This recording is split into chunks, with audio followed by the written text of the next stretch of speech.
everyone, and welcome back to the Tent of Abraham. I'm Tamir Kreisman from Jerusalem, Israel, and we continue with Pirkei Rabbi Eliezer. So we're in chapter 53. This is 53b, under the title of Evil Speech, and this one is called the Cushite. Hallelu et Adonai kol goyim shabechu kol haomim ki gavar alenu chasdo ve'emet Adonai leolam hallelujah. So our section begins like this, from the book of Numbers, chapter 12, verse 1. Miriam and Aaron spoke against Moses regarding the Cushite woman he had married, for he had married a Cushite woman. Okay?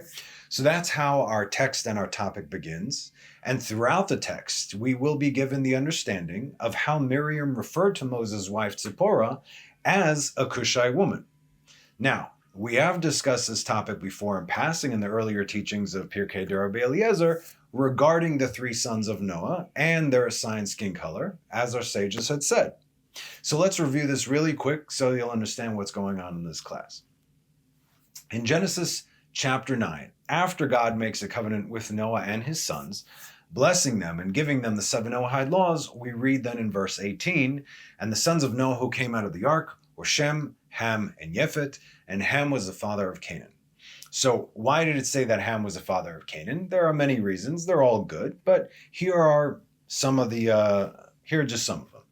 One, while the world was dying on the outside, right, as the flood was going on, there was no mating in the ark. That's why there was a clear separation between male and female, between the animals and also between the people, especially since there was no way to ritually cleanse oneself. There's no way to be pure. So again, also, while the world is dying, you don't want to start procreating, so to speak. So Ham didn't care, got his wife pregnant, and Canaan was born already in the ark, or when he came out of the ark, Canaan was then born, but she was pregnant within that time. 2, Ham's wife got pregnant from one of the giants before the flood, and he covered for her and the bastard son who was Canaan. Heard that story before, didn't we? 3, Ham raped his own mother, getting her pregnant with Canaan, while his father Noah got drunk so as to prohibit him from laying with her again, thereby giving him more sons, forcing Ham and his 2 brothers to further divvy up the world. He said, hey, already the world's going to be divided by 3.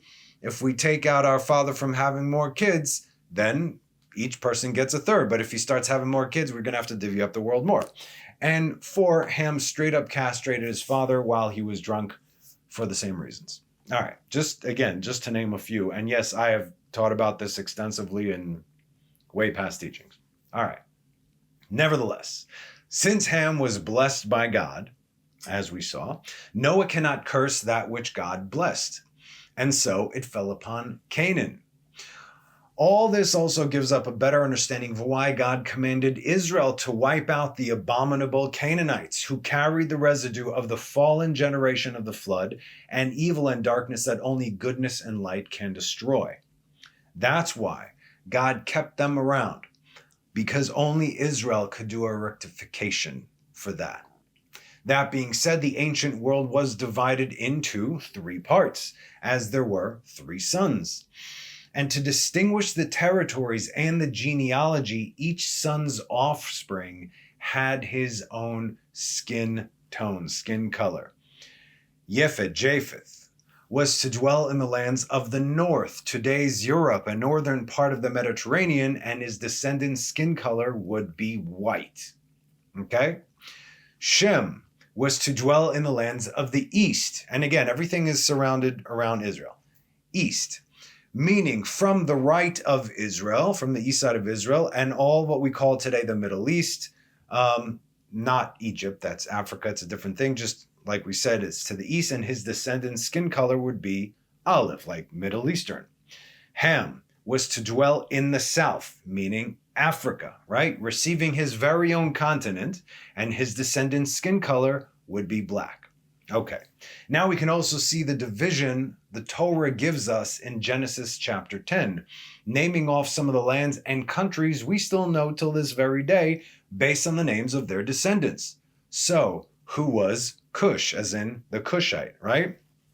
Genesis 10:6, and the sons of Ham were Cush and Mitzrayim, Egypt, right? And Put and Canaan. This is Africa. And these are the origins of the African nation. So in other words, this, you could look at history and be like, oh, okay, no argument here, that makes sense. The Egyptians who enslaved the children of Israel were not Arabs like the current population of Egypt, they were all black. As the years passed, the populations began to mix, right? Even shortly after the flood. Who was the son of Cush? And Cush begot Nimrod. He began to be a mighty man in the land. So Nimrod, the worst of the worst, son of Cush. And where did he decide to dwell? Not in Africa, right? Not in the plot that was allotted to him, but rather, and the beginning of his kingdom was Babylon and Erech and Akkad and Calneh in the land of Shinar. So we already know that this was to the east. Babylon is to the east. So in other words, he's already now ruling from the territory of Shem. Already right then and there, the descendants of the sons of Noah migrated, as all that were concentrated in the territory of Shem, yet their king was from Ham.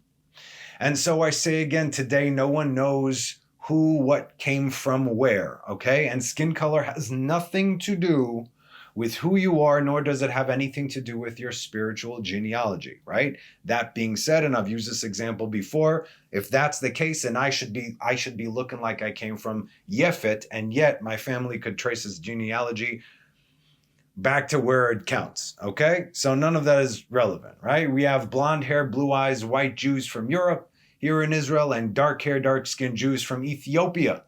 And every shade of color coming out of every culture across the globe, we got that here in Israel. Jews, all right? And that is the beauty of Judaism. We all look different. We all sound different. We come from different places, but we do have this in common. And that's the only thing really that matters. And that is the Jewish neshama. That's what unites us all. We've got a common goal. So again, forgive the long preface. It was necessary for the sake of clarity. God forbid excluding anyone or anyone should get offended. I understand. Okay. So we are speaking of the ancient kingdom of Cush in Africa, which would include today, if you want to look at where that was, today's borders are the following countries: Sudan, South Sudan, Eritrea, Ethiopia, Djibouti, Somalia, Uganda, and Kenya. Basically, all of East Africa, that was the ancient Cush. So we understand. Cush, Africa, okay.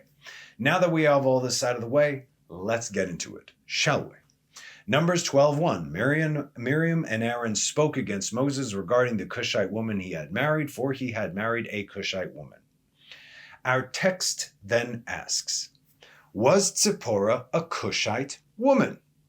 Obviously not. We know that she was a Midianite woman. And Midian is in the area covering today's southern Jordan and western tip of Saudi Arabia, which is where Mount Sinai is, by the way. Now, all this is in the territory of Shem, of course, but that's neither here nor there, just so you get your bearings. So why is Zipporah referred to as a Cushite woman by her sister-in-law Miriam?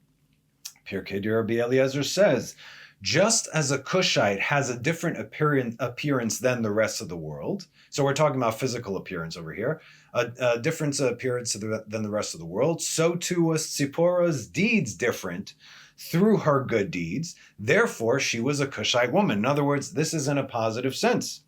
I believe we discussed this in our group class when it came to the Parsha, but the idea behind this conversation, which resulted in Lashon Hara, was that Miriam and Aaron were prophets, as well as the 70 elders from chapter 11 in the book of Numbers, which reads, Moses went out and told the people what the Lord had said, and he assembled 70 men of the elders of the people and stood them around the tent.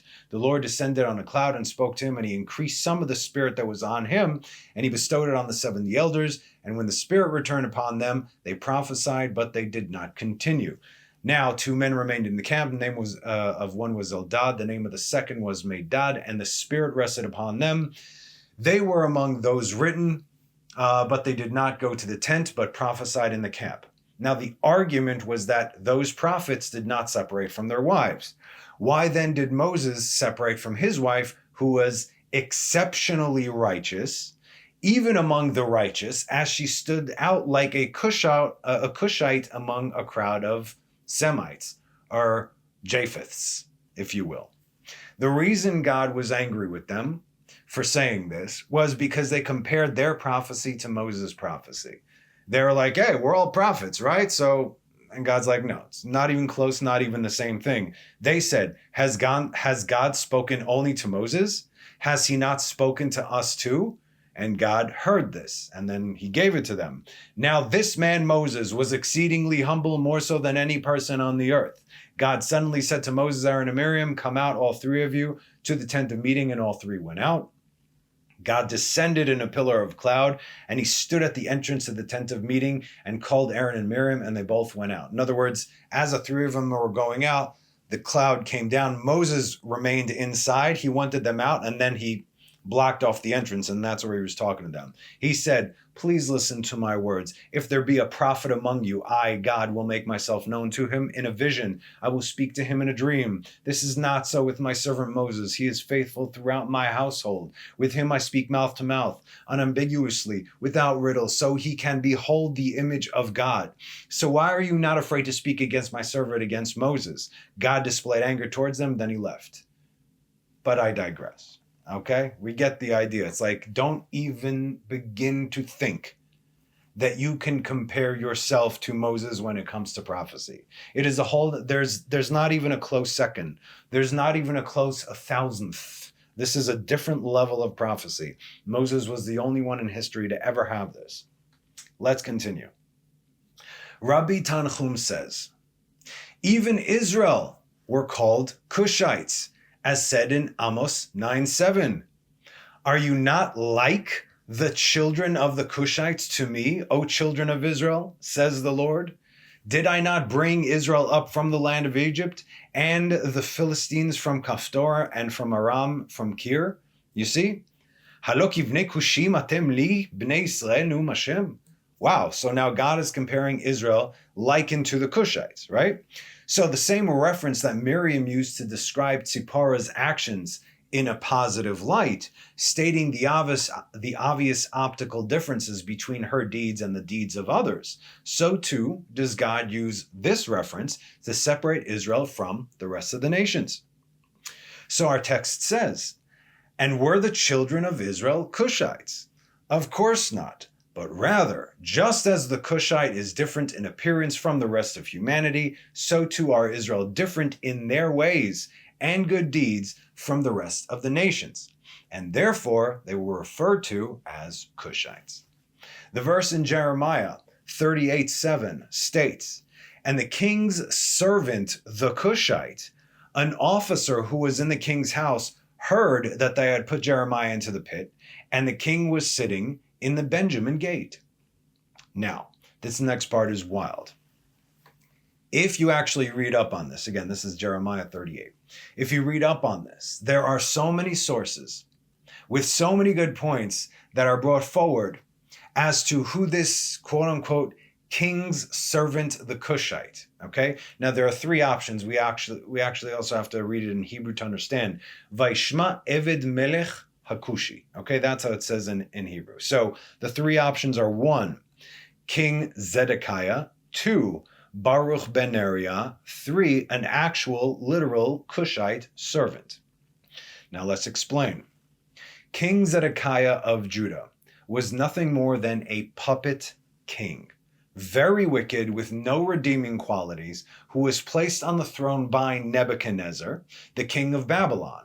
And he was the last king of Judah.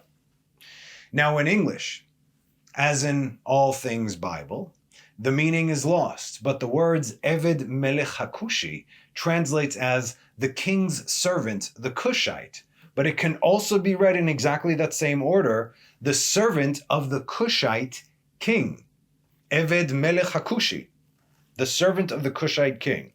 Hezekiah, from the line of David, was not a Kushite, but Nebuchadnezzar was. He was the grandson, some say the great-grandson, of King Solomon and the Queen of Sheba, who hailed from Ethiopia within the borders of the land of Cush, hence the Kushite king. So in other words, Nebuchadnezzar could be referred to as the Kushite king, right? Zedekiah was considered nothing more than a servant to Nebuchadnezzar, placed on the throne by him, until he rebelled against him, and as a direct result, the temple was destroyed. And so he would be the servant to the Kushite king. Therefore, Zedekiah is on the list as a possibility. Who is the servant to the Kushite king? King Zedekiah, excuse me. Hezekiah was righteous. We discussed them. Next on our list is Baruch ben Neriah. Was he a Kushite? No, he was not. He was a Kohen. He was a priest, right, from the tribe of Levi, and scribe and close confidant to Jeremiah. Confidant, pardon me. He is most likely the one who jotted down the words of the book of Jeremiah. He wrote it. Okay, Jeremiah spoke, he prophesied, he was the one who wrote it down. And by the way, the seal of Baruch ben Neriah was found in the city of David in 1979. So again, if you take the tour through the city of David, you actually see his name imprinted over there. So this guy was real, right next to most likely the pit where they threw Jeremiah in. And the third option was that this was an actual Kushite servant of King Zedekiah. So, which one was it? Our text in Pirkei de Rabbi Eliezer says that it is Baruch ben Neriah, and our text was written 2,000 years ago, which means we can only try and make sense of it. We can't say, no, the text is wrong. Why did he write this down? Most likely because it's right. So now let's figure out, let's see how this is right. Okay? And that's exactly what our commentators did. Looking at the Maharzu, Rabbi Ze'ev Wolf Einhorn from Vilna lived between 150 and 200 years ago. And through the 13 principles of learning Torah, which we say every day, he brings us the reasoning of Gzera Shava, equal measure, or to super simplify, comparing apples to apples. He says, we can understand this through Gzera Shava. In the verse, in Jeremiah 38:18, and if you read it throughout chapter 38, this mysterious Cushite is mentioned. So it says in 38:18, for I will surely deliver you, and you shall not fall by the sword, and your life shall be to you, for pray for you have trusted me, says the Lord. Again, losing the thing in English, let's read it in Hebrew. Ki malet amaltecha ubacherev lo tipol, vehaita lecha nafshecha leshalal. So that is our focus. Nafshecha leshalal. Your life, your nefesh, leshalal. In other words, shalal is a prize, a treasure, or a gift. Nafshecha leshalal translates as your life shall be to you. Here you go, you get to live, right?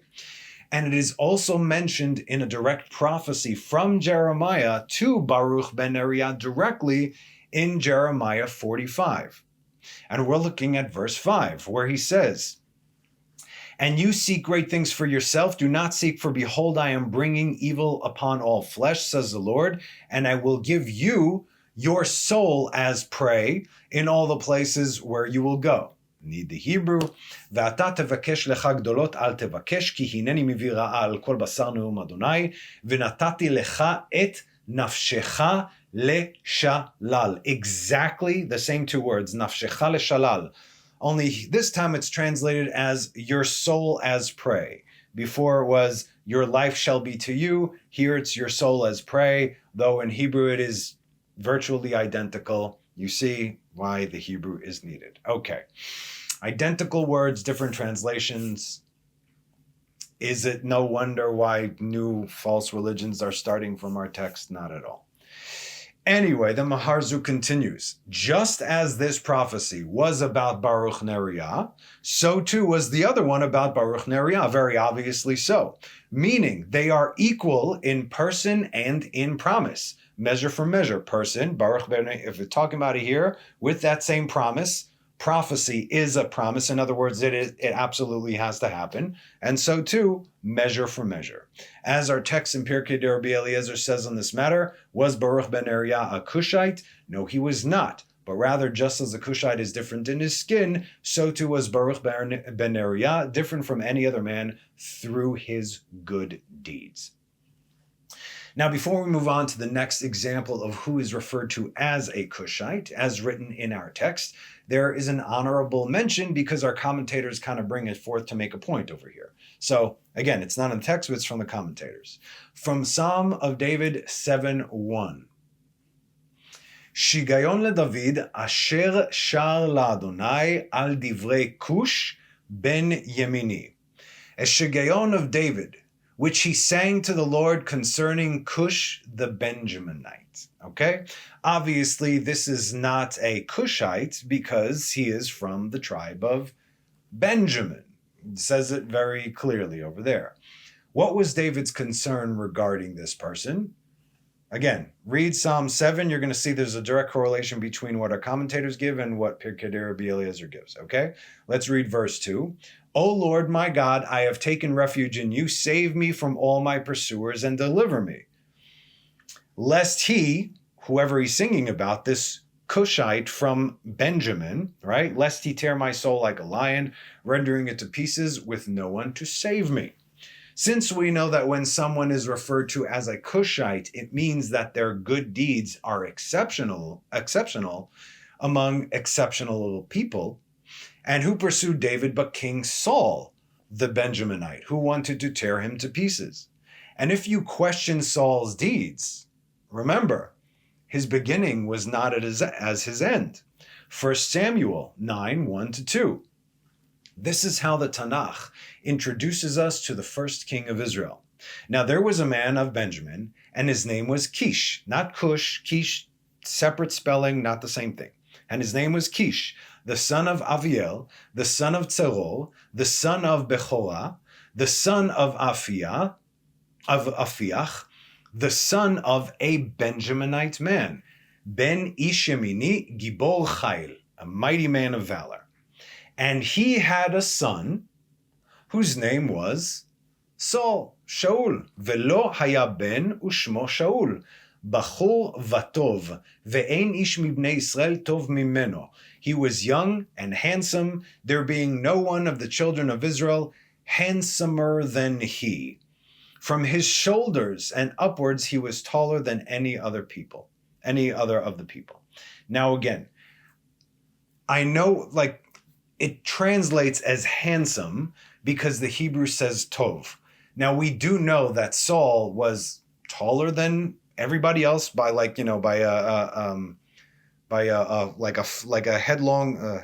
head size taller, whatever the size is, a head taller than everybody else. We know that he was exceedingly good looking. But here it just says bachol tov, tov mimeno. The word is tov. In many other instances regarding an exceptionally good-looking individual, the Hebrew describes it as tov mar'eh or yafet to'ar, okay? Whereas here with Saul, he is just called tov, good. Now, was King Saul a good-looking dude? Yeah, you better believe it, of course. But did God choose him because of how he looked? No, he didn't choose him because of how he looked. He was chosen because he was good, aka Tov, which is his true description. Though Saul tried to kill David, David would not dare lay a finger on the Lord's anointed, as he said, because if God chose a king, and the first king of Israel no less, it was for a reason. Hence King Saul, despite his eventual downfall, was rightfully referred to by David as Cush, the good one, from the tribe of Benjamin, because when he was chosen, he was exceptional amongst exceptional people. Now back to Pirkei Rabbi Eliezer. 2 Samuel 18:21. And Yoav said to the Cushite, go tell the king what you have seen. And the Cushite bowed down to Yoav and ran. Okay, this is interesting stuff now. And was this man a Cushite? Asks our text. Rather, he was a Benjaminite. Can't have them both. And like a Cushite is different in his appearance from all people, so too was this particular Benjaminite different through his deeds from all of Israel. And again, this is always in a positive way. So, what is the story that took place here, and why is this man to have been considered that he excelled amongst his good deeds? When Absalom, son of David, tried to usurp his father's throne, David and his family had to flee the palace in the middle of the night. All the while, Absalom and the army he commanded gave chase, doing everything that they could to kill King David and his loyal men. Excuse me. Now, David did something very peculiar. Though Absalom absolutely intended him harm, wanted to kill him, David gave an explicit command: do not harm my son. Go to war, go fight, do whatever. Do not harm the boy. Wasn't a boy, but don't kill him, right? This, of course, did not sit well with the captain of his guard, Yoav. Just so you know, Yoav, though he was loyal to David, for the most part loyal to David, he really did not like David, and we could see this throughout. Because if you cut off the head of the rebellion dies with him, and the fighting ceases. So why are you not cutting the head off? Why are you not taking out Absalom? Why are you telling us not to end this, right? David and his men were vastly outnumbered, but that didn't matter. It never did. You don't mess with the Lord's anointed, and the rebel soldiers found that out the hard way. Verse 6, and the people went out into the field against Israel, and the battle took place in the forest of Ephraim. Israel, in this case, are Avshalom's people, right? And the people of Israel were beaten there before the servants of David. There's a distinction. And the slaughter there on that day was very great, 20,000 men. And the battle spread from there over the face of all the land, and the forest devoured more of the people than the sword devoured on that day. So, wow. Nature itself was on David's side. And I can only imagine the terror that must have taken place in the forest there at night, right? As it came alive to consume and devour those who rebelled against David. And this is how it was all coming to a close. In verse 9, and Absalom chanced to come before the servants of David, and Absalom was riding upon his mule, and the mule came under the thicket boughs of the great terebinth, and his head caught hold of the terebinth, and he was placed between the heaven and the earth, and the mule was beneath him, that was beneath him passed on. So in other words, he got caught by his hair, and he was strung up in the middle of the air over there as his mule kept on running. Okay. Now, it was known that Absalom had massive locks of hair, and as he was riding, his hair got caught and he was suspended. Although I think it's pretty fair to understand that the thicket most likely reached out and grabbed him, right? But we're going to see something very interesting in next class about this. So just as a side note or fun fact, and again, like I said, we're going to delve way into this in the next coming classes. The question arose, why did Absalom, who was armed, why did he not just, cut himself down, give himself a haircut and get a quick escape, or even cut the branches, right? The Midrash answers and says that a pit opened up beneath his feet, and he was staring down into Sheol, which would have devoured him alive, just like the other rebellion that took place, Korach's rebellion. As a result, he understood that it was better for him to be killed by the sword than descend alive to Sheol, remaining there until the end of time as we know it, which is exactly what happened to Korach himself and his rebellion, alive till this day, as we learned in the earlier teachings of Pirkei de Rabbi Eliezer. And in an even deeper understanding from several ancient books, Absalom commands one of the 7 realms of Gehenom, though he himself is not suffering within it simply due to the fact that he is the son of David. Okay, but all this, like I said, we're going to cover this in the upcoming classes. Now, let's continue from our text. Rabbi Eliezer says, come and see the honesty and innocence of this man whom Yoav said in 2 Samuel 18:12, but let's read back 2 verses for context. And a man saw it and told Yoav, behold, I saw Absalom hanging in the terebinth, right? I see Absalom, he was over there, he was hanging.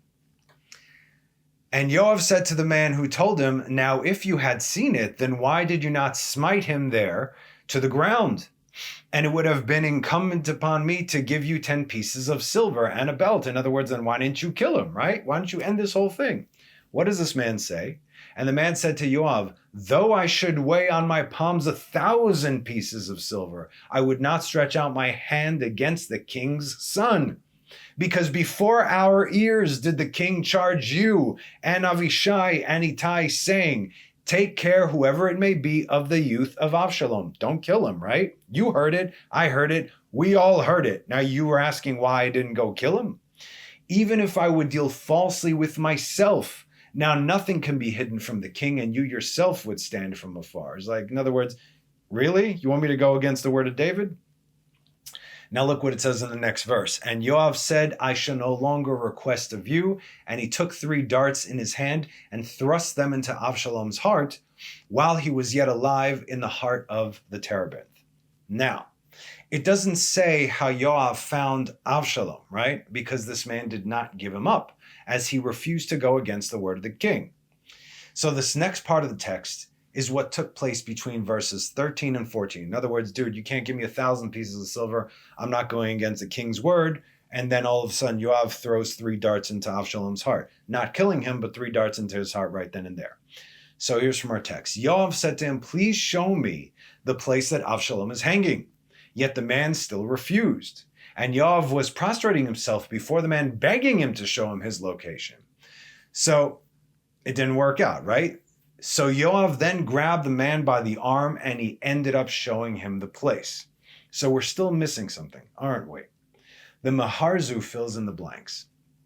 Apparently, Yoav and his men not only beat this man, right, to get answers out of him, who still would not break, but they actually stabbed him and they were cutting him until he eventually and reluctantly broke. So they grabbed him by the arm, leading him, making sure he was telling the truth.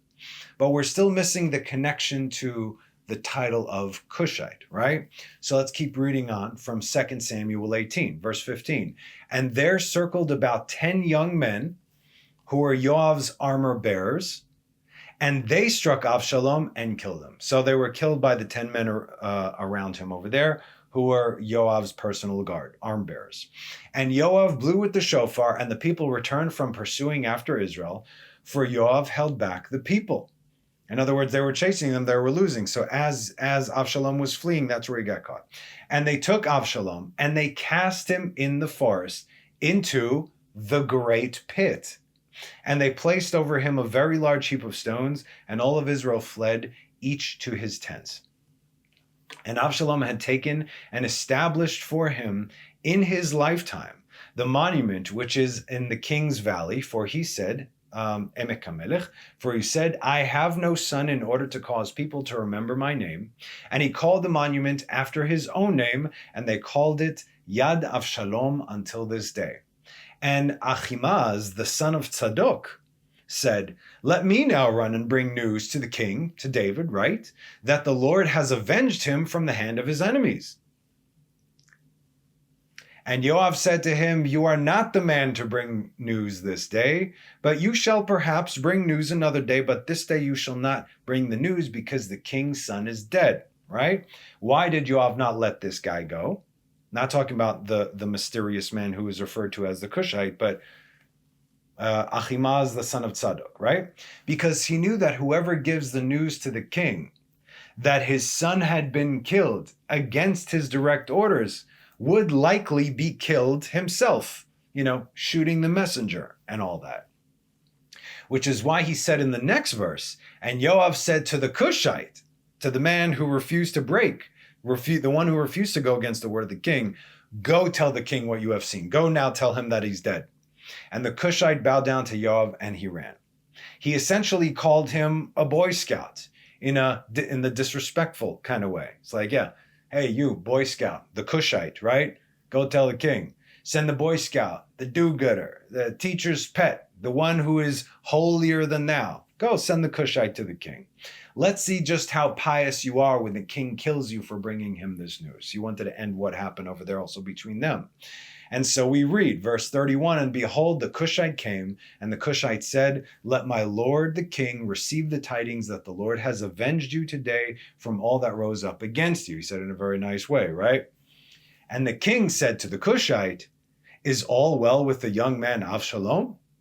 And the Cushite said, let the enemies of my lord the king all be like that young man, and so with all those that have risen against you for evil. So, And David indeed was going to be, was going to be very angry and in great pain, which he absolutely was. He cried for him, right?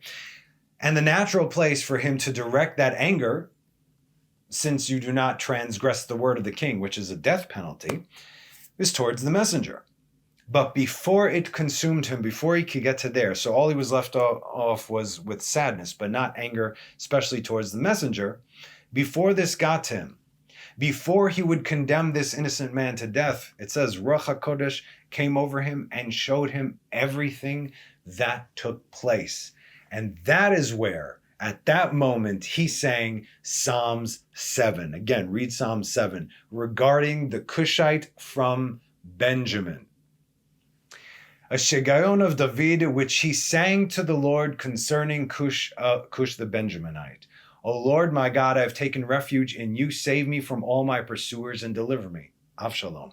Lest he tear my soul like a lion, rendering it to pieces with no one to save me. This is referring to Absalom. And how does it end in verse 16? He dug a pit and deepened it, and he fell into the pit that he made. We are the only ones that open up the pits of hell beneath us, right? In other words, speaking directly of Absalom. Absalom caused the pit of hell to open beneath his feet, and he was fortunate enough to be killed before they threw him in it. Verse 17, his mischief will return upon his head, and his violence will descend upon his crown. Look how smart this is. Yashuv amalo berosho, his head, ve'al kodkodo chamaso yired. Kodkod is the tip, is the crown of the head. That's why it says descend upon his crown. So that's the kodkod. Literally his head and the crown, the top of his head, is what got him into his mess, and his crown, his hair, brought about his demise. And regardless of all the pain and sorrow, David still recognized God's judgment as perfect, thanking him for how everything went down. Verse 18, I will thank the Lord according to his righteousness, and I will sing praise to the name of the Lord Most High. So, what does all this have to do with Lashon Hara? Look at how the section ends. See, I told you this Lashon Hara topic is not necessarily Lashon Hara in the traditional way, but the stories behind what brought about these moments. This is how Pirkei Rabbi Eliezer explains. And anyone who transgresses the command of honoring thy father and thy mother transgresses the 10 commandments. Therefore, Absalom had 10 spears thrust into him by the 10 lads of Yoav, as said in verse 15, and they circled about 10 young men who were Yoav's armor bearers, and they struck Absalom and they killed him. Why 10? One for each concubine of his father that he laid with on the roof of David's palace before the eyes of all Israel, thereby disrespecting his father. And that's our class. I do hope you enjoyed it. Thank you for joining me as always. Have a wonderful rest of the week and have a Shabbat Shalom. Bye.